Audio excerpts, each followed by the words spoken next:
A las 3:17 de la madrugada, me desperté con un sonido que me heló la sangre. Eran golpes fuertes, rítmicos e implacables, la clase de golpes que toda mujer en Irán aprende a temer desde niña. No era alguien pidiendo ayuda, era una sentencia. Era la Guardia Revolucionaria llegando para llevarse a alguien, y esa noche, esa persona era yo. Me llamo Sara Ahmadi, tengo 36 años, soy sobrina de uno de los ayatolás más influyentes del país. Crecí rodeada de poder y miedo, como si fueran las dos caras de la misma moneda. Pero nada, absolutamente nada, me preparó para lo que sucedió el 15 de octubre de 2021. Cuando derribaron la puerta, entraron 6 hombres con los rifles desenfundados, como si se enfrentaran a un enemigo del Estado. La acusación, para ellos, suficiente para destruir vidas: apostasía, traición al Islam e influencia cristiana sobre menores. Mientras me agarraban de los brazos y me arrastraban por el frío suelo de mi propia casa, el sonido que más me destrozó no fueron los gritos de los guardias, sino los de mis hijos. Reza, que solo tenía 7 años, se aferraba a mi chador, desesperado, suplicándome que no me fuera. Lale, mi pequeña de 5 años, lloraba, sin comprender lo que sucedía. Uno de los guardias me arrebató a Reza con tanta fuerza que oí cómo su cabeza golpeaba la pared. Grité: aún hoy, ese sonido me despierta por las noches. Por favor, no les hagan daño a mis hijos, supliqué con las pocas fuerzas que me quedaban. La única respuesta fue una bofetada tan fuerte que me supo a sangre. Piensa en ellos antes de traicionar tu fe, dijo uno de ellos con desprecio. Mientras me conducían al coche negro aparcado en la calle, levanté la vista y vi a mi marido, Kamran, el mismísimo comandante de la Guardia Revolucionaria. Estaba en el balcón, de pie, simplemente observando, sin reacción, sin palabras, sin moverse. En ese instante, la verdad me golpeó como un mazazo. Lo había permitido todo, me había traicionado. Nací en el seno de la élite religiosa iraní el 3 de marzo de 1985.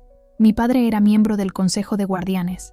Mi madre provenía de un antiguo linaje de mulás. Crecí rodeado de todo lo que representaba el poder en nuestro país, y también de todo lo que el poder exige a cambio. Nuestra casa era prácticamente un palacio: jardines persas, suelos de mármol, alfombras que valían fortunas, personal dedicado a cada detalle.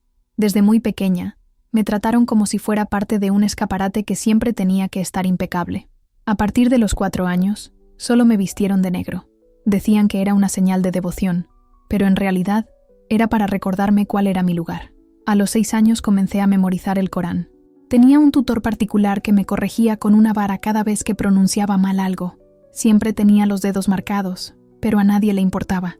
Un Ahmadí no puede fallar, repetía mi padre con esa voz que no esperaba respuesta. Las oraciones diarias eran obligatorias. A las 4:30 de la mañana, mi madre me despertaba, y si me quejaba, pasaba todo el día sin comer. Mi infancia no estuvo llena de juegos. Estuvo llena de estudios, obligaciones, rituales y silencio. Mientras otras niñas soñaban con muñecas, yo estaba inmersa en la jurisprudencia islámica, la teología chiita y recitaciones interminables. A los 12 años, ya me sabía de memoria largos fragmentos del Corán. Todo parecía perfecto por fuera, pero por dentro siempre había algo que dolía. Aún no lo sabía, pero ese vacío era el eco de una verdad que Dios aún me revelaría. Un camino que cambiaría por completo mi vida, mis relaciones, mi fe, y que me situaría, en aquella madrugada, ante la puerta rota. A pesar de toda la disciplina religiosa que marcó mi vida, siempre hubo un vacío interior que no pude llenar. Hice todo bien, seguí cada ritual, repetí cada oración, mantuve mi hijab impecable, ayuné hasta el límite de mis fuerzas. Incluso me desmayé por el calor durante el Ramadán, pero al recuperarme, seguí como si nada hubiera pasado. Eso era lo que se esperaba de mí: perseverancia, devoción, perfección. Y aún así, cuando alzaba las manos para suplicar, era como si mis palabras chocaran contra un techo y rebotaran contra mí. No sentía cercanía, no sentía amor, sentía miedo, un miedo paralizante. Miedo a equivocarme, miedo a decepcionar a Dios, miedo a un infierno que siempre parecía más real que cualquier esperanza de salvación. Nada de lo que hacía parecía ser suficiente. La rigidez también se extendía fuera de casa. La policía de la moral patrullaba las calles, examinando minuciosamente el hijab de cada mujer, como si su vida dependiera de ello. Y, a menudo, así era. En medio de esta atmósfera sofocante, A los 19 años, mi familia decidió que era hora de que me casara, y así me prometieron a Kamran Shosini, un respetado comandante de la Guardia Revolucionaria, casi el doble de mi edad. Nos vimos solo un par de veces antes de la boda, siempre brevemente y bajo la atenta mirada de alguien. Todo fue formal, frío y predecible. Nuestro matrimonio no se trataba de amor, sino de estatus, de unir a dos familias importantes.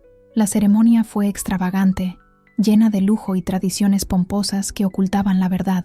Yo estaba firmando un acuerdo político, no un hogar. Kamran no fue cruel conmigo, al menos no abiertamente. Me dio todo lo que el dinero podía comprar, pero nada que realmente necesitara. Nuestra relación funcionaba como una sociedad tácita. Yo cumplía con mis obligaciones, y él se encargaba de que la casa funcionara según las normas del régimen. Cuando nació Reza en 2014, algo dentro de mí cambió. Por primera vez en mi vida, sentí un amor que no exigía nada a cambio, un amor libre de miedo. Cuando Leile llegó 2 años después, ese amor se desbordó. Eran mi mundo, mi razón para levantarme cada día. Y al mismo tiempo, fueron quienes me abrieron los ojos a algo terrible. Cuando Reza cumplió 3 años, comenzaron sus lecciones de religión. El mismo mulá que me había enseñado a mí, también le enseñaría a mi hijo. Vi cómo se apagaba el brillo en sus ojos. Mi niño, tan lleno de imaginación, empezó a tener pesadillas. Una noche, se acurrucó en mi regazo y dijo con voz temblorosa: «Mamá, la maestra dijo que Alá me está vigilando todo el tiempo, y si pienso algo malo, iré al infierno». Tenía 4 años. 4. Sentí que se me partía el corazón, porque conocía esa angustia. Era el mismo miedo que me había atormentado durante toda mi infancia, y ahora veía cómo ese mismo terror empezaba a moldear a mis propios hijos. Lale también empezó a cambiar. Siempre había sido curioso, siempre lleno de preguntas, pero poco a poco se fue volviendo más callado. Un día me miró con esos ojos enormes y me preguntó: «Mamá, ¿por qué Alá siempre está enojado?». Y no supe qué responder, porque, en el fondo, me hacía la misma pregunta todos los días. Durante 34 años, esta pregunta resonó en mi interior. ¿Por qué Dios siempre parece tan distante? Continué viviendo como me habían enseñado, cumpliendo mis obligaciones religiosas con una precisión milimétrica. Rezaba 5 veces al día, leía el Corán, vestía mi impecable túnica negra en público y asistía a las reuniones de mujeres en la mezquita, donde debatíamos cómo ser esposas y madres ejemplares. Exteriormente, todo parecía estar en orden. Al parecer, yo era la encarnación perfecta de la mujer devota de la élite islámica. En mi interior, sin embargo, sentía una sed insaciable, una soledad profunda y silenciosa, que me acompañaba incluso en las habitaciones más lujosas de mi casa. Tenía todo lo que decían que debía desear: seguridad, estatus, comodidad, pero mi espíritu se consumía, como si me faltara el aire. Era como vivir en una jaula dorada, hermosa por fuera, insoportable por dentro. Hasta que en octubre de 2020, algo sucedió.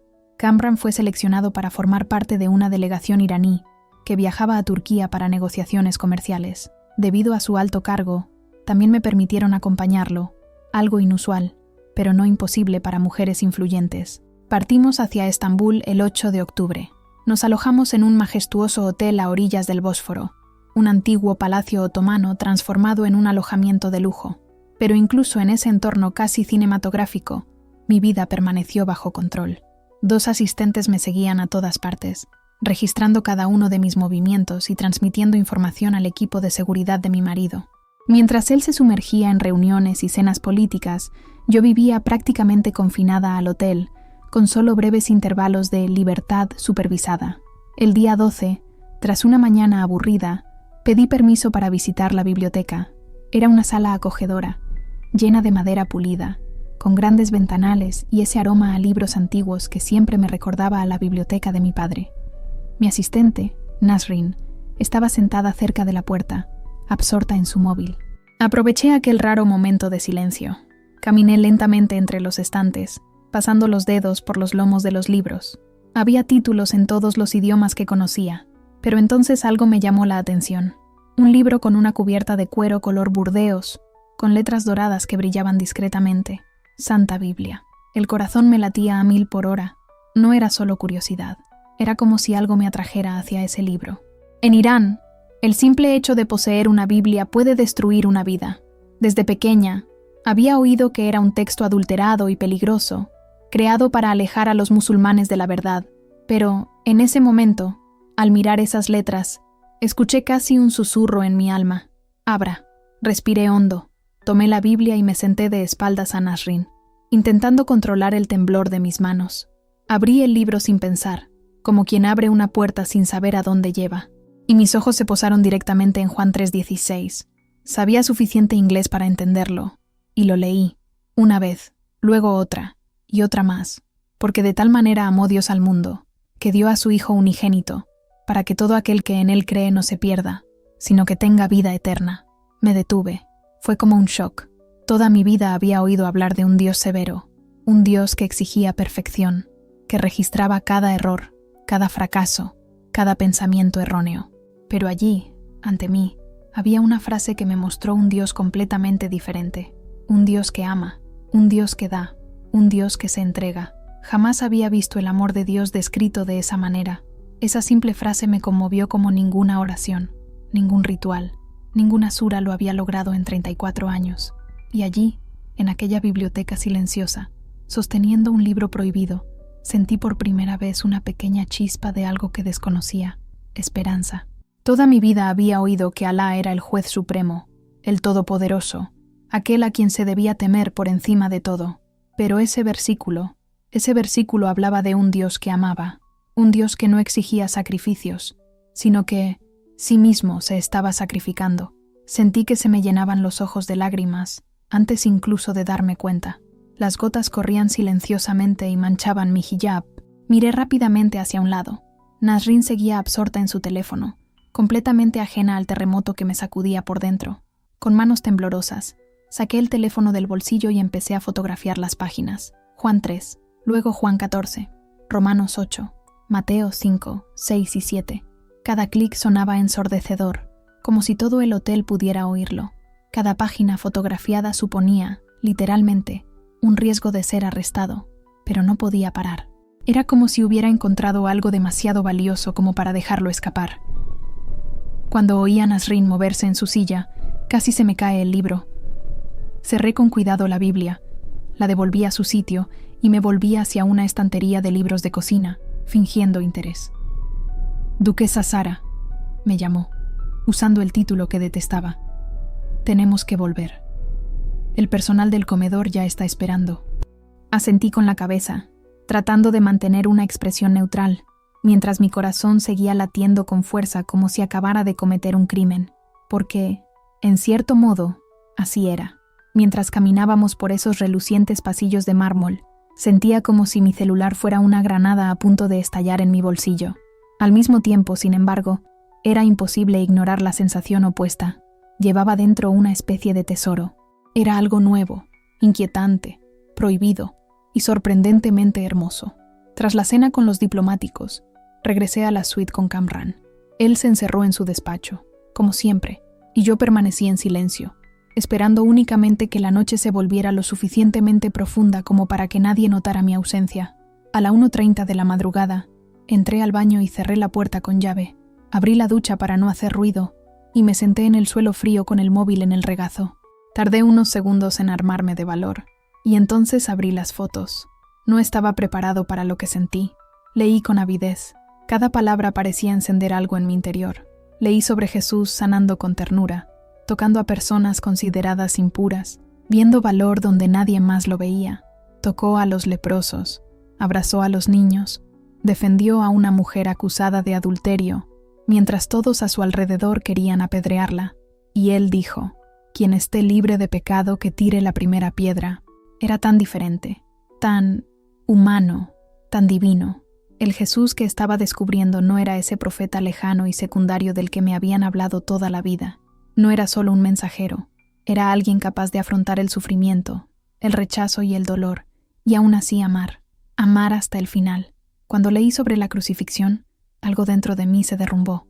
El Hijo de Dios aceptando la tortura por amor, e incluso mientras agonizaba, diciendo: Padre, perdónalos. Jamás había visto un Dios así, jamás, ni en 34 años. A las 3:45 de la madrugada, ya no pude contener las lágrimas. Era como si todo en mi interior se removiera, se expusiera, se transformara. Cerré los ojos, sin saber muy bien cómo rezar, y murmuré, casi sin voz: Jesús, si eres real, si de verdad eres Dios, por favor, muéstrame la verdad. Estoy cansado de intentar ser perfecto, cansado de tener miedo. Si existe un camino donde el amor sea un regalo y no algo que deba ganarme, ayúdame a verlo. En cuanto terminé esa frase, sucedió algo completamente inexplicable. Sentí un calor suave ascender justo en el centro de mi pecho, como si alguien hubiera encendido una pequeña llama en mi interior. Esta sensación se extendió por mis brazos, mi espalda, mis piernas. No era desesperación, ni ansiedad, ni miedo. Era paz, una paz que jamás había experimentado en todas mis miles de oraciones islámicas. Fue como si, por primera vez en mi vida, Dios no estuviera por encima de mí, sino conmigo. Por primera vez en mi vida, sentí que alguien me veía de verdad, no como la sobrina del ayatolá, ni como la esposa de un comandante poderoso, y mucho menos como esa mujer perfecta que tanto me esforzaba por aparentar ser. En ese instante, no era un título, ni un cargo, ni una máscara. Era simplemente Sara, y por primera vez, eso bastó. Sentí, con una certeza que no provenía de la lógica, sino de un lugar mucho más profundo, que Dios me amaba, no por mi disciplina religiosa, ni por mis ayunos, ni por mi conducta ejemplar. Me amaba simplemente porque era su hija. Ese amor me desarmó por completo. Lloré hasta quedar exhausta. El suelo del baño estaba mojado, quizá por el vapor de la ducha, quizá por las lágrimas que derramé sin control. Me quedé allí hasta casi el amanecer, abrazando mi teléfono móvil como si fuera una ventana secreta a un mundo que nunca había imaginado. En la madrugada del 13 de octubre de 2020, escondido en el baño de un hotel en Estambul, me encontré con Jesucristo. Y todo, absolutamente todo, cambió. 3 días después, regresamos a Teherán. Pasé por la aduana con serena compostura, envuelta en mi manto negro, como cualquier mujer de la élite religiosa. Exteriormente, era la misma. Interiormente, guardaba un secreto tan intenso que parecía imposible de ocultar. Un secreto que, en mi país, costaba la libertad o la vida misma. Las semanas siguientes fueron como vivir con 2 corazones en el pecho, uno latiendo de miedo, el otro ardiendo de esperanza. Instalé una VPN en mi teléfono y descargué una aplicación de la Biblia, disfrazando el icono para que pareciera una aplicación de recetas persas, llamada La Cocina de Mama June. Guardé fotos de páginas de la Biblia de Estambul en carpetas ocultas, protegidas con múltiples contraseñas. Cada noche, cuando por fin reinaba el silencio en la casa, cuando Kamran se encerraba en su despacho o salía a reuniones, cuando los niños dormían y el personal se retiraba a sus habitaciones, me envolvía en las sábanas y leía las escrituras a la luz casi invisible de mi teléfono móvil. Aquel pequeño punto azul en la oscuridad se convirtió en mi faro, mi fuente de vida. En 2 semanas devoré los 4 evangelios. Leí cada detalle de la vida de Jesús, su nacimiento, su compasión, sus palabras, su muerte y su resurrección. Y con cada capítulo, mi corazón se transformaba un poco más. El Jesús que encontré allí no se parecía en nada a lo que había oído en el Islam. Él se acercó a los excluidos, acogió a los pecadores y trató con ternura a aquellos a quienes nadie veía. El reino de Dios que proclamó no era para los perfectos, sino para los quebrantados, para gente como yo. Exteriormente, seguí viviendo como antes. Era la única manera segura. Me levantaba a las 4:30 de la mañana para rezar. Fajrí, extendí mi alfombra como siempre. Pero, mientras mi frente tocaba el suelo, orientada hacia la Meca, mi corazón se volvía hacia Jesús. Jesús, gracias. Gracias por amarme. Camina conmigo hoy. Dame fuerza. Ayuné durante el Ramadán. No porque aún buscara complacer al Dios al que una vez temí, sino porque mi corazón ahora tenía un propósito diferente: disciplina, entrega, intimidad. Cada antiguo gesto adquirió un nuevo significado, y ese nuevo significado me sostuvo. Dentro de mí, la fe creció silenciosamente, y sin darme cuenta, ya estaba viviendo un cristianismo clandestino en la mismísima casa de un comandante de la Guardia Revolucionaria. Continué cumpliendo con todas las formalidades que mi posición requería. Asistía a las reuniones de la mezquita, vestía mi chador impecablemente, sonreía y asentía durante las conversaciones sobre cómo ser una esposa musulmana ejemplar. Exteriormente, seguía siendo la mujer intachable, duquesa Sara Ahmadi. símbolo de la mujer iraní perfecta. Pero por dentro, todo había cambiado. Ahora mi corazón late por Cristo. La transformación que estaba experimentando era tan profunda que apenas podía expresarla con palabras. Ese vacío que me había atormentado durante décadas, por fin se estaba llenando. El miedo constante, el miedo a cometer errores, a ser castigada, a nunca ser suficiente, estaba perdiendo fuerza. En su lugar, surgía algo que jamás había experimentado: descanso, paz, la certeza inquebrantable de ser amada. Hablé con Jesús todo el día. No eran oraciones memorizadas, ni fórmulas religiosas. Eran conversaciones sencillas y sinceras, como las de alguien que habla con un amigo que por fin comprende su dolor. A veces, un solo pensamiento bastaba, y sentía su presencia como una calidez suave y constante, acompañándome en los rincones silenciosos de la casa, entre una tarea y otra, entre una fachada y otra. Pero a medida que pasaban los meses, un peso comenzó a crecer dentro de mí. Era imposible ignorarlo. Reza, que ahora tenía 6 años, se hundía cada vez más en el mismo sistema que había destruido mi infancia. Su mulá se había vuelto aún más rígido, exigiendo una memorización del Corán absolutamente perfecta. Cuando Reza no podía recitar un pasaje, lo golpeaban en las manos. Lo encontraba llorando en silencio en su habitación, acurrucado en un rincón. «Mamá, lo siento», sollozó. La maestra dijo que si me equivoco, Alá se enojará conmigo, que los ángeles incluso escriben mis pensamientos. Tenía 6 años. 6. Ningún niño debería tener que cargar con ese miedo. Esa mirada asustada, ese temblor en su cuerpecito, eran ecos de mi propia infancia. Y verlo repetido en mis hijos fue como una puñalada en el pecho. Lale también empezó a cambiar.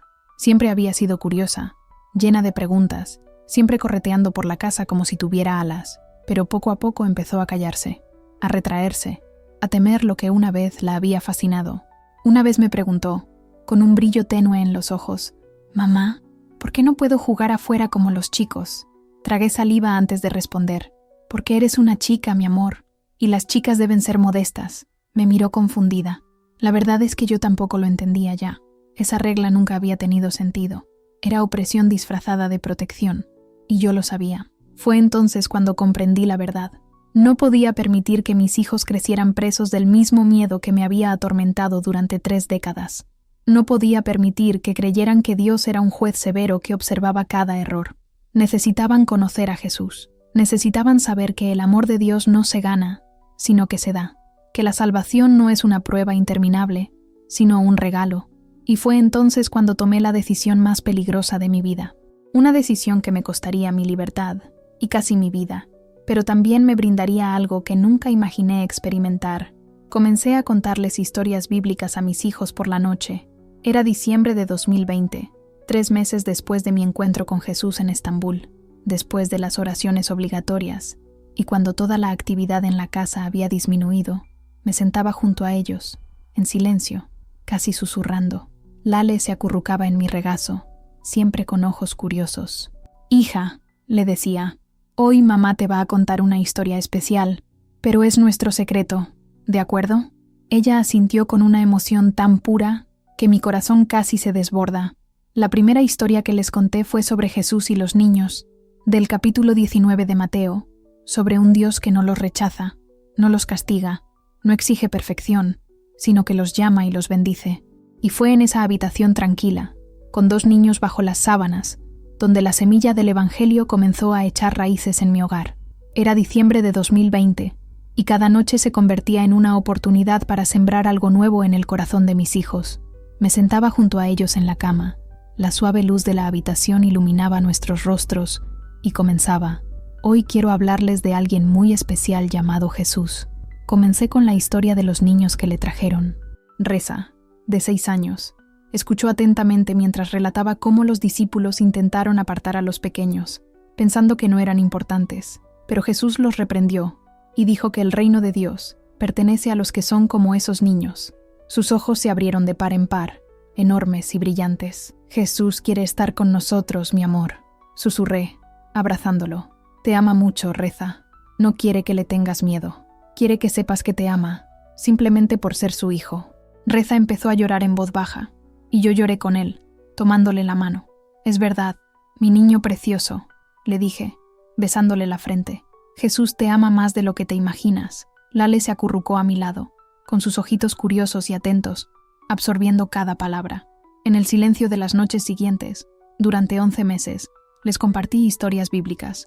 Hablamos de Jesús sanando a los ciegos, alimentando a multitudes con unos pocos panes y peces, y calmando tormentas con tan solo una palabra. Les contamos la parábola del hijo pródigo, cuyo padre corrió a su encuentro sin dudarlo, y la del buen pastor, que deja 99 ovejas para buscar la que se había perdido. Y sobre todo, les enseñé acerca del inmenso e incondicional amor de Dios. Recitaba en voz baja Juan 3:16, y ellos lo repetían conmigo, porque de tal manera amó Dios al mundo, que dio a su Hijo unigénito, para que todo aquel que en él cree no se pierda, sino que tenga vida eterna. Lale lo memorizó rápidamente, fascinado por cada palabra. Reza, más reservado, absorbía cada detalle, reflexionando sobre cada pregunta con una profundidad que me sorprendía. Mamá, si Jesús murió por nosotros, ¿significa que ya estamos perdonados? ¿No tenemos que hacer nada para merecerlo?, preguntó Reza una noche. Casi me estalla el corazón de alegría. Él, con 6 años, entendía algo que a mí me había costado 34 comprender. La gracia de Dios no se gana, se recibe. Presencié la transformación ante mis ojos. El miedo constante que veía en los ojos de Reza comenzó a disiparse. Lale, que antes se había retraído bajo la rigidez de las clases de religión, empezó a florecer de nuevo, sonriendo, riendo, cantando. Comenzaron a rezar espontáneamente, hablando con Jesús, en lugar de repetir oraciones vacías. Jesús, gracias por quererme, decía Reza antes de irse a dormir. Jesús, ayúdame a ser valiente, susurró Lale. Y allí, en el silencio de la noche, juntos bajo el mismo techo, mis hijos y yo nos encontramos con Jesús. Su fe comenzó a transformarse en algo puro, vivo y radical. Una fe que jamás habría imaginado que existiera en aquellas circunstancias, pero que creció con fuerza, noche tras noche, en nuestros corazones. Mis hijos recibieron todo con una pureza que me desarmó. No tenían las décadas de miedo y condicionamiento que yo cargaba sobre mis hombros. Para ellos, oír hablar de Jesús fue como respirar aire fresco, sencillo, natural, liberador, y quizá por eso me descuidé. El amor que sentía por ellos y la alegría de verlos descubrir la verdad me hicieron ser menos precavida de lo que debería haber sido. Hoy lo veo con claridad. En aquel entonces, solo quería que supieran que Dios los amaba. En septiembre de 2021, decidimos contratar a una nueva empleada doméstica.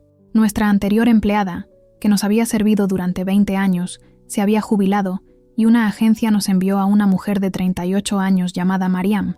Su currículum era impecable. Tenía excelentes recomendaciones de familias prominentes.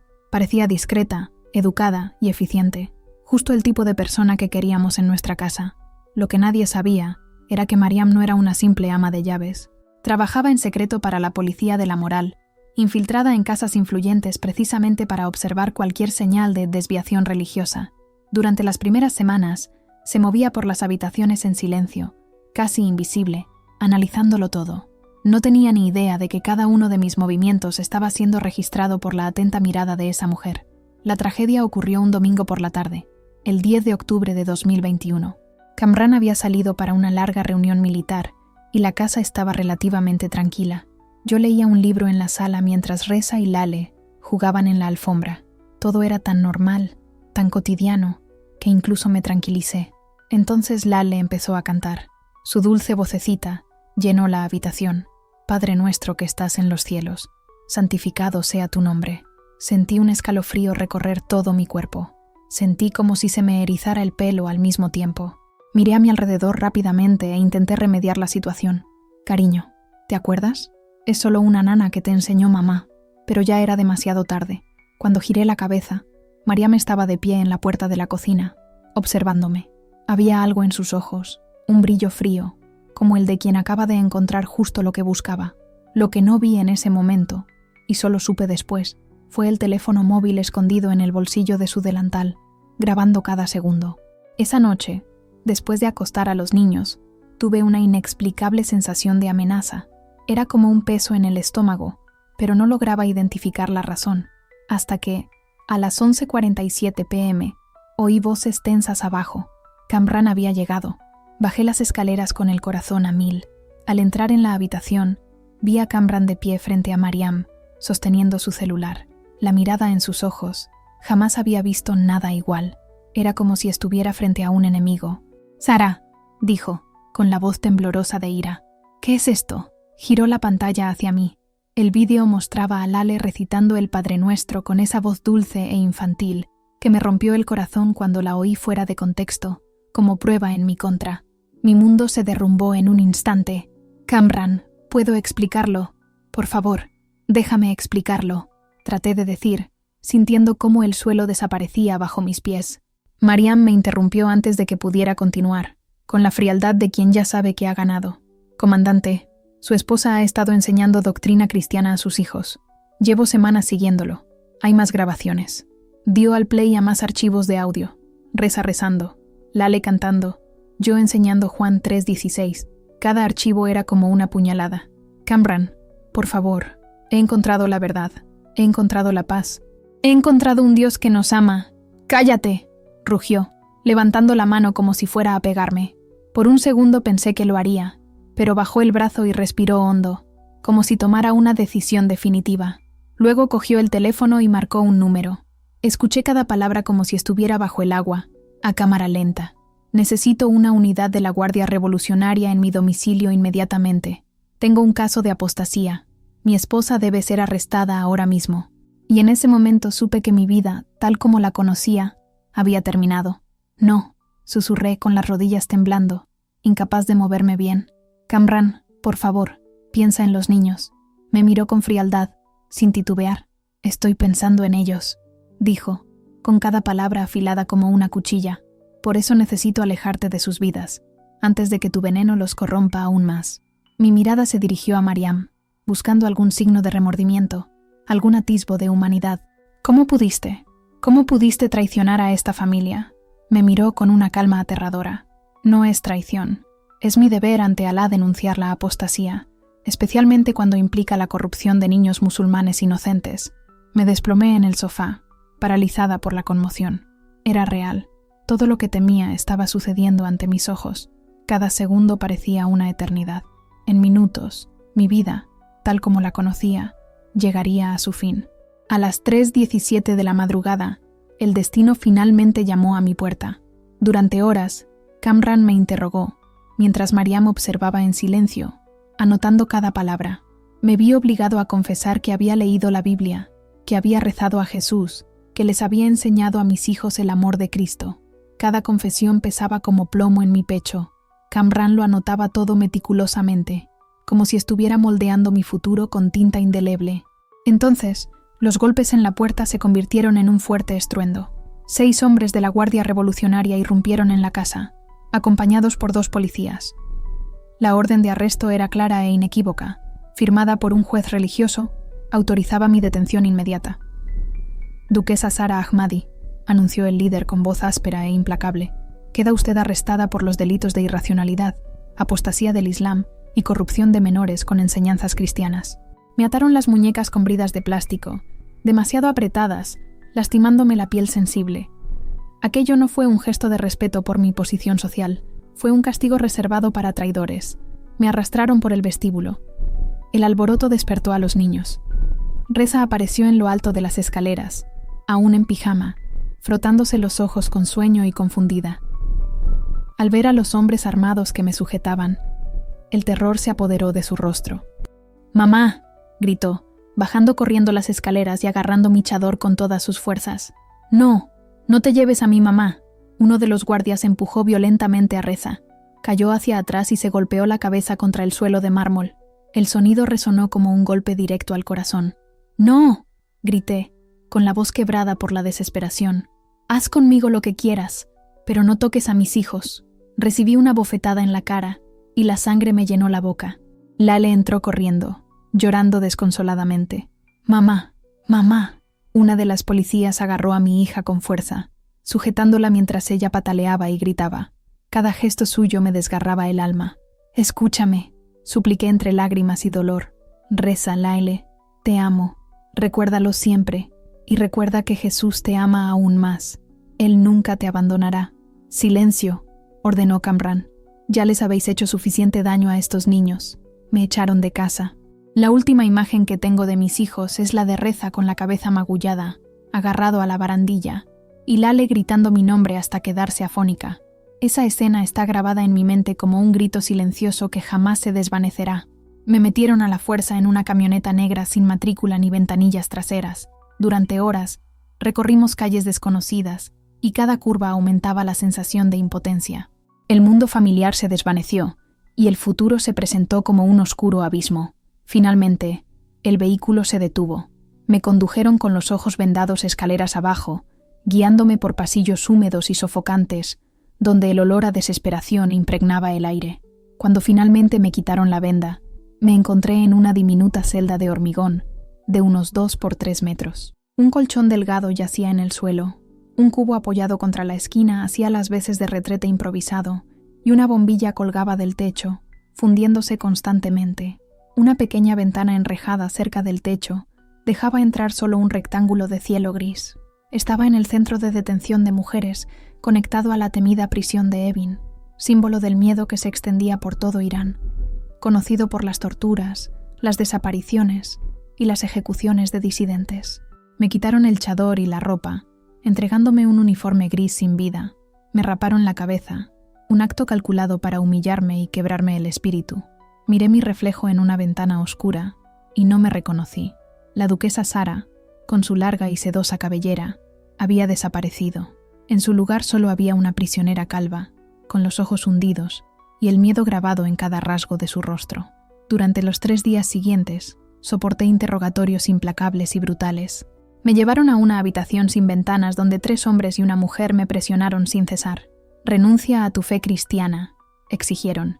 «Recita la shahada, regresa al Islam y quizá encuentres misericordia». «No puedo», respondía cada vez, con voz firme a pesar del cansancio. «Jesucristo es el Hijo de Dios, murió por mis pecados, resucitó y es mi Salvador. No puedo negarlo». Los castigos variaban, horas de pie hasta que me fallaban las piernas, ayuno forzado, privación de comida y agua, tortura psicológica implacable. Al tercer día, trajeron un iPad. «Queremos mostrarte algo», dijo la interrogadora con una sonrisa cruel. La pantalla mostraba videos de Reza y Lale en nuestra casa, llorando y llamándome. «¿Dónde está mamá?», sollozaba Laile. «Quiero a mi mamá». La voz de Kamran se escuchó de fondo, acusando. «Tu madre te abandonó porque no te quería lo suficiente».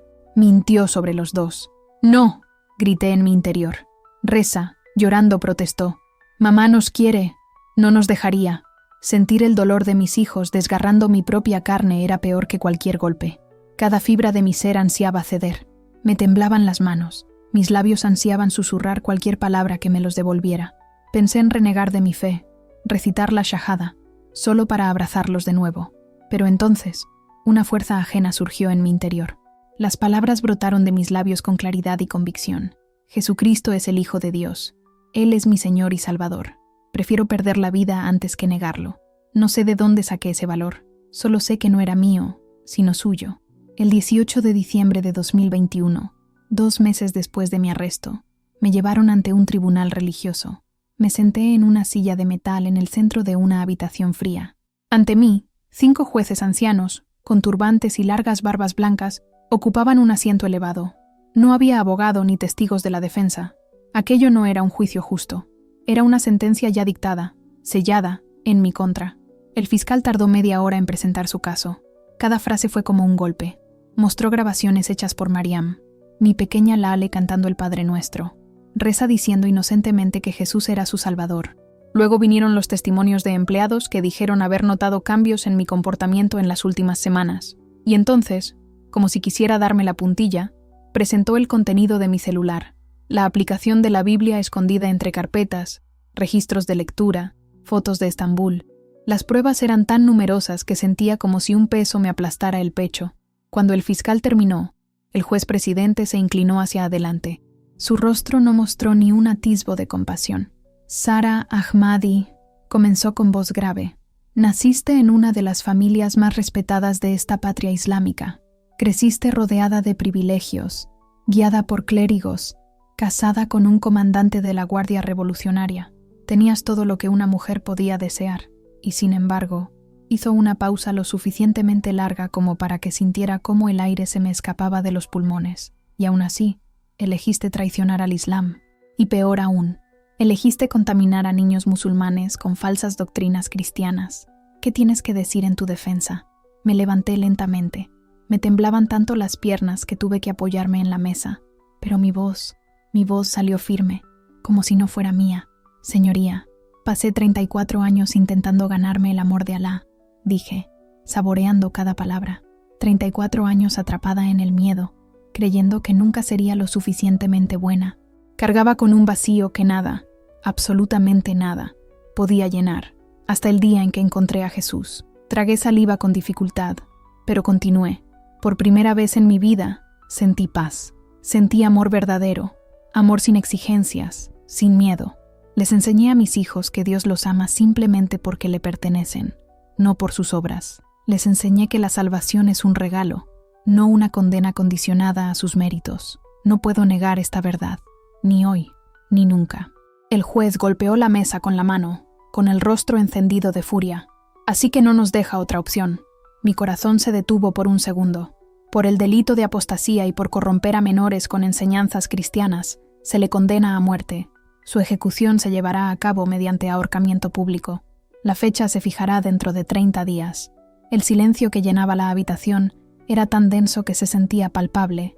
Incluso entre ellos, era extremo. Que la sobrina de un ayatolá fuera condenada a la horca era algo inaudito. Pero mi tío, que siempre se había enorgullecido del honor de la familia, había dado su aprobación personal. A sus ojos, yo me había convertido en una mancha que debía ser borrada. La noticia no tardó en difundirse por todo el mundo. Los titulares empezaban a aparecer en sitios web internacionales. La sobrina del ayatolá, condenada a muerte por convertirse al cristianismo. Organizaciones de derechos humanos protestaron. Gobiernos extranjeros expresaron su preocupación. Pero dentro de Irán, nada cambió. El régimen quería darme un escarmiento, una advertencia para cualquiera que osara seguir el mismo camino. Luego me llevaron a otra ala de Evin, el corredor de la muerte. La celda era casi idéntica a la anterior, pero el ambiente transmitía una sensación de fatalidad. Allí, las mujeres esperaban su ejecución como quien espera la puesta de sol, sin saber si verán la siguiente. Mi cita estaba programada, 15 de enero de 2022, 30 días de vida. Pero no tardé en darme cuenta de que no estaba completamente sola. En la celda contigua estaba Parisa, de 42 años, maestra, arrestada por distribuir Biblias. Al otro lado, Shirin, una enfermera de 35 años, detenida por rezar con un paciente cristiano moribundo. Estas mujeres, incluso rodeadas de muerte, dolor e incertidumbre, irradiaban una paz que solo puedo describir como sobrenatural. Algo en ellas me decía, sin palabras, no estás abandonado. Nosotros también pertenecemos al mismo pastor. Por la noche, cuando los guardias cambiaban de turno y el silencio se hacía más profundo, comenzábamos a susurrar himnos. Sublime gracia del Señor. Cantábamos suavemente en farsi, que me salvó, pecador. Nuestras voces resonaban en las frías paredes de la prisión, y de algún modo, la oscuridad se llenaba de luz. Recitábamos versículos memorizados, animándonos unos a otros con cada palabra. Sara, me llamó Parisa una noche, con una voz que resonó a través de la pared. Tus hijos verán la fidelidad de Jesús gracias a tu valentía. Tu sacrificio no es en vano. Estás sembrando semillas que darán fruto por generaciones. Aquel mensaje me infundió fuerzas cuando mis propias piernas flaquearon. Al acercarse el 15 de enero, escribí cartas a mis hijos. En cada página plasmé mis sentimientos con amor y oración. Ora, mi valiente hija. Jesús te ama más de lo que las palabras pueden expresar. Jamás permitas que nadie te enseñe a temer a Dios. Él te ama eternamente. Lale, mi niña, eres preciosa a los ojos de Jesús. Él tiene hermosos planes para tu vida. Nunca lo olvides. Tu madre eligió a Jesús, porque Él vale más que cualquier cosa en este mundo, incluso más que la vida misma. Te amaré por siempre. Nos volveremos a encontrar en el cielo. Escribir esas palabras me trajo una paz que nada más podía ofrecer, aún sin saber si algún día llegarían a ellos. En la madrugada del 12 de enero de 2022, 3 días antes de mi ejecución programada, sucedió algo imposible. Desperté a las 4:44 a.m., sintiendo una extraña presencia en mi celda. Una luz dorada comenzó a inundar el espacio, distinta a la de la lámpara que colgaba del techo, cálida, intensa, casi viva, como si el sol mismo hubiera entrado en ese lugar de concreto. Entonces lo vi. Jesús estaba a los pies de mi colchón. Su rostro irradiaba una luz que apenas podía soportar, pero sus ojos rebosaban de un amor tan profundo que me desarmó por completo. Su voz resonó en cada fibra de mi ser. Hija mía amada, no temas. Tu fe te ha salvado a ti y a tus hijos. Confía plenamente en mí. Extendió su mano, y aunque no pude tocarlo, sentí su fuerza envolverme. Un poder que no era mío, sino suyo. Una paz que trascendía mi prisión. Una alegría que no dependía de mis circunstancias. Susurré, de verdad viviré. Volveré a ver a mis hijos. Yo soy la resurrección y la vida, respondió. El que cree en mí, aunque muera, vivirá. Y todo aquel que vive y cree en mí, no morirá jamás. ¿Crees esto? Sí, Señor, dijo entre lágrimas. Creo. Entonces mirad y ved la gloria de Dios. La luz comenzó a desvanecerse, dejándome temblando, empapado en sudor y lágrimas, pero con absoluta certeza. Jesús tenía el control. Esa misma noche, a 200 kilómetros de distancia, en la mansión de Teherán, ocurrió algo igualmente milagroso. Lale se despertó a las 4:47 de la madrugada gritando. Su niñera corrió a la habitación y la encontró sentada en la cama, con lágrimas que le recorrían el rostro, pero con los ojos brillantes de una alegría y una esperanza indescriptibles. Lo vi, declaró Lale con los ojos muy abiertos. Vi al Jesús de mamá. Brillaba como 1000 soles. Me tocó la cabeza y me dijo, tu mamá volverá a casa. Todos estarán a salvo. Yo soy el camino, la verdad y la vida.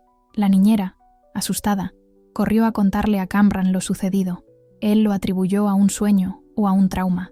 Pero esa mañana, durante el desayuno, Lale le contó lo mismo a su tutor. Anoche vino un hombre, vestido de blanco. Dijo llamarse Jesús y que todo lo que mamá nos contó es verdad. Dijo que nos ama y que mamá estará bien. Kamran, un hombre racional y educado, jamás habría imaginado que los dos niños, por separado, tendrían experiencias sobrenaturales idénticas la misma noche, con la misma figura y las mismas palabras. El 14 de enero, la víspera de mi ejecución, Kamran vino a visitarme por primera vez desde mi encarcelamiento.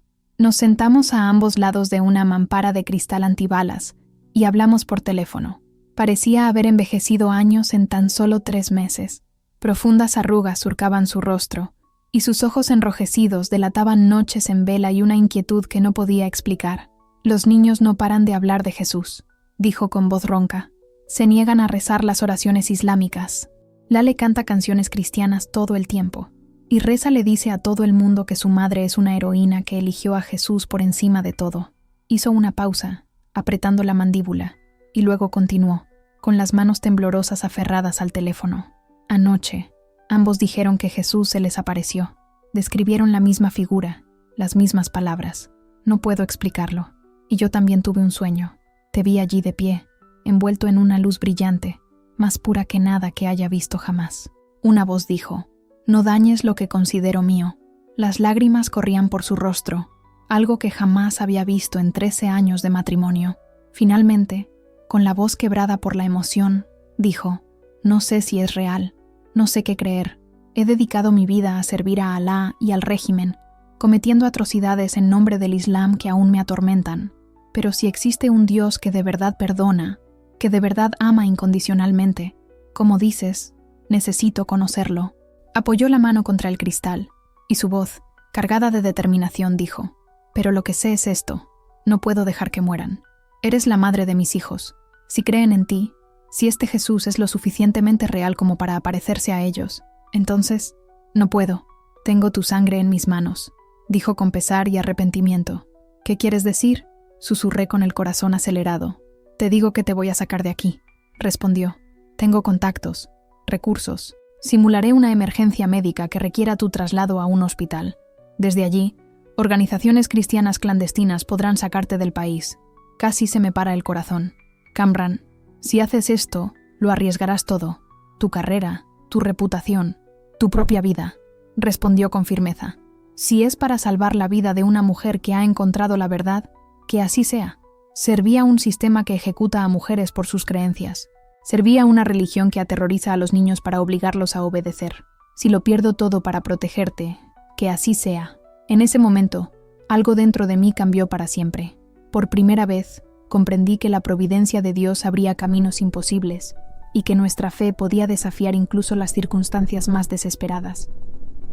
Vi a Jesús obrar no solo en mi vida, sino también tocar el corazón de mi esposo, el hombre que había sido mi mayor perseguidor. La mañana del 15 de enero de 2022, el día en que se suponía que debía enfrentar la muerte, ocurrió el milagro. A las 6 de la mañana, los guardias abrieron apresuradamente mi celda. «¡Emergencia médica!», gritaron. «Será trasladado al hospital de inmediato». Me empujaron a una ambulancia, con las sirenas a todo volumen y la adrenalina recorriendo mi cuerpo. Pero en lugar de un hospital, nos llevaron a un lugar seguro donde me esperaban cooperantes cristianos clandestinos. Tenían documentos diplomáticos, un pasaporte con una nueva identidad y vestían ropa de civil. «Solo tenemos 3 horas antes de que alguien haga preguntas», dijo uno de ellos. Sentí un alivio inmenso.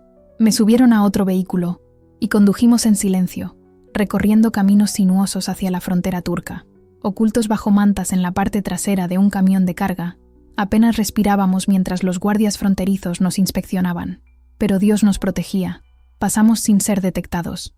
Al llegar a territorio turco, lloré hasta que se me acabaron las lágrimas. Había escapado. Jesús había cumplido su promesa. El gobierno iraní, desesperado por evitar el escándalo, difundió la noticia de que la duquesa Sara Ahmadi había muerto de un paro cardíaco repentino, mientras esperaba su ejecución. Para el mundo, yo estaba muerta, pero yo estaba más viva que nunca. Pasé 3 meses en una casa segura en Estambul, la misma ciudad donde mi primer encuentro con Jesús transformó mi vida. Organizaciones cristianas me ayudaron a procesar el trauma, sanar mis heridas y prepararme para la siguiente etapa. El 6 de enero de 2023, fui bautizada en el Mar de Mármara por un pastor turco. Al salir del agua fría, sentí como si 36 años de miedo y opresión espiritual se hubieran desvanecido. Ya no era la duquesa Sara Ahmadi, era simplemente Sara, hija del Rey de Reyes. El mayor milagro, sin embargo, estaba por llegar. Kamran, conmovido por los sueños y las experiencias sobrenaturales de los niños, emprendió su propio viaje secreto en busca de la verdad. Durante meses, leyó la Biblia en secreto y, con discreción, preguntó a cristianos de confianza. Luchó contra décadas de adoctrinamiento, enfrentándose a dudas y miedos. Finalmente, en marzo de 2023, tomó la decisión más valiente de su vida.